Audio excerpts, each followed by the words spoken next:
So we've been talking about a certain passage in the Bible over the last weeks, I would say. Yeah.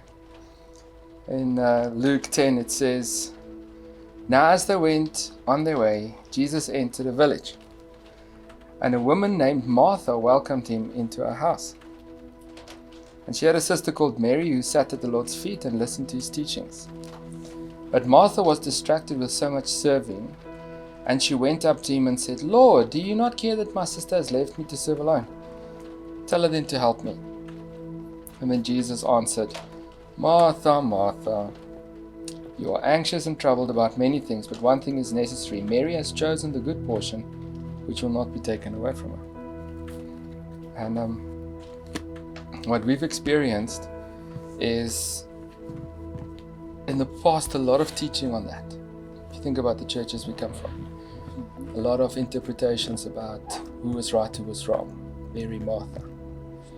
And even recently, with the busyness of things that need to get done, because I think the predictability went out of our weeks.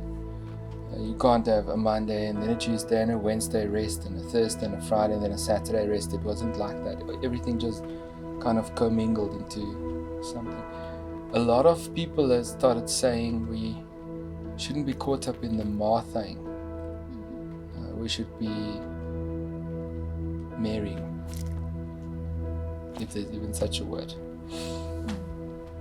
So you and I have also started to explore this particular one, and when we had a conversation about that. And what is your take on Mary and Martha?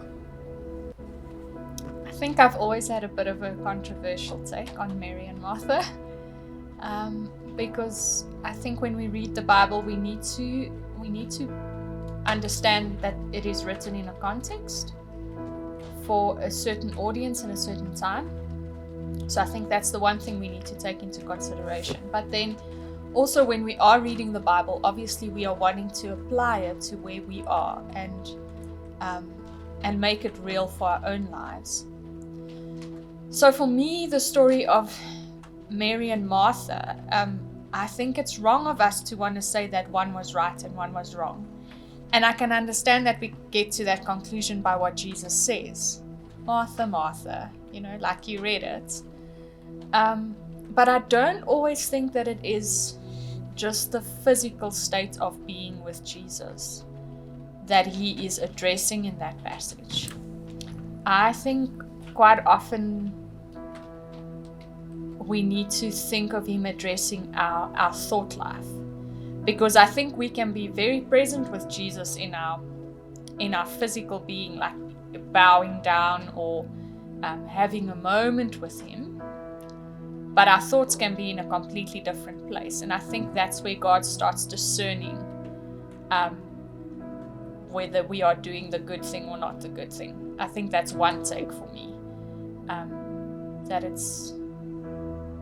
and I also don't know that there was a right and wrong for Mary and Martha. I think Jesus fully understood that Martha was a doer. I think he got that about her. Yeah. And that Mary was... I mean, if I think of our relationship, you are definitely more of a Martha, and I'm definitely more of a Mary. Not because I'm more holy or spend more time with Jesus, but because for me, it's just easier to sit on a couch and have a conversation for hours on end. For you, it's not. I think the thing about context, let's tackle that first, is the context is somebody arrived at her house and she was getting things ready. Yeah. Like if people arrive over supper time, there's no ways you can say, oh, the food will just prepare itself. Somebody had to prep it. In that case, I would say, Mary, it's not just your house, it's not just Martha's house, it's your house. And you both have guests. They've arrived at your house, get the food ready. And you would think they would both say, okay, quickly, you get laid at table in our context now. This one pours drinks, this one gets the bread quickly, that one gets the dips, let's have a tapas meal. Done. So I think you can't crit Martha for doing what needs to be done, because what needs to be done needs to be done. Yeah. There, in that context, we will say, Mary, you have failed. as a hostess, as a owner of a property where the Messiah has arrived, you know.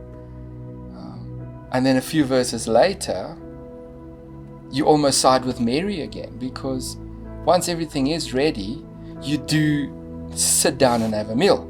And now there's not enough in that passage that tells us whether Martha was still scurrying about when it was mealtime. Maybe that's also why the sister got annoyed. So the interesting thing about context, it's a small little vignette, a little snapshot that the writer deemed important enough for us to preserve for us so that we can learn from it. But there's pretty much an open-ended room for interpretation. Yeah. And it's very, very, I don't know if it's right to make a judgment call based on that, because we don't know enough. It's like saying somebody is guilty without any facts or evidence.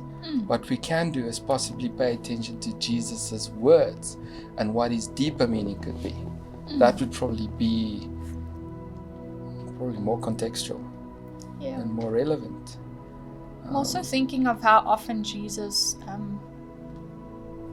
didn't judge outward appearances that much, but he always looked, if we can call it judged, he judges us by the motives of our heart.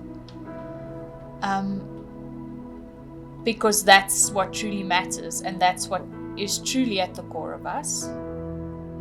And I'm just thinking that, let's say for instance, if we are leaving it open to interpretation, or we can leave it open to interpretation, that Martha had now come to sit down and she is enjoying the meal, but in her heart, she is begrudging of Mary because she didn't help in the moment. Like she wanted her to help and come and make the food.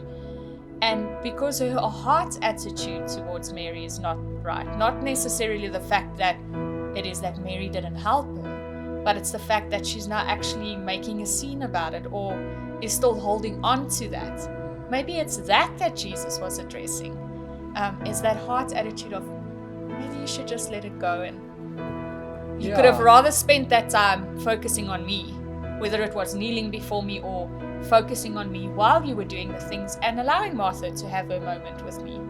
I don't know. Mary to have the moment. Oh, sorry. I think I don't think Jesus judges us, but he finds us where we are. He knows us, you know. That's the beauty of who he is. But quite possibly what happened in me being a Martha, I'm an extreme doer, let's be real about that. Very extreme. And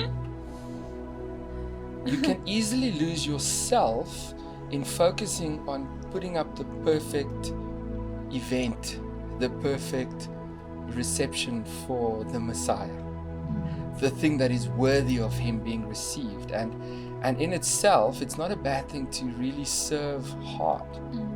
The Bible speaks about us serving, you know. But when that thing takes the place and the importance of the Messiah, I think that's what Jesus was addressing. Yeah. Saying, Martha, I know who you are, but stop focusing on the doing and start focusing on who you are doing it for. Because let's also be real, it's a labor sometimes if you just do it for the sake of doing. Let's take laundry. Yeah. The memes that came out at the beginning of lockdown. Laundry will always be there for you. Laundry never and that gets in itself menial, exhausting, distracting. I remember Lenny, your aunt, giving me that book of Brother Lawrence, where he said, what a splendorous life it is when you discover to access God and be in his presence no matter what you do. Because his entire job was peeling potatoes. And he begrudged it, and eventually God taught him how to be in his presence while peeling potatoes. So I wonder if that wasn't what Jesus was addressing, saying, Martha, thank you for doing what you're doing. You can do it, but please keep your focus on me. Don't take your focus off me for the things. Definitely, and I think if we draw even that story of Brother Lawrence back to where we are in lockdown at the moment, if I look back over my last 6 weeks, there is no way in any hour of the day that I had a moment or a half an hour where I could just sit and focus on God, even if I wanted to.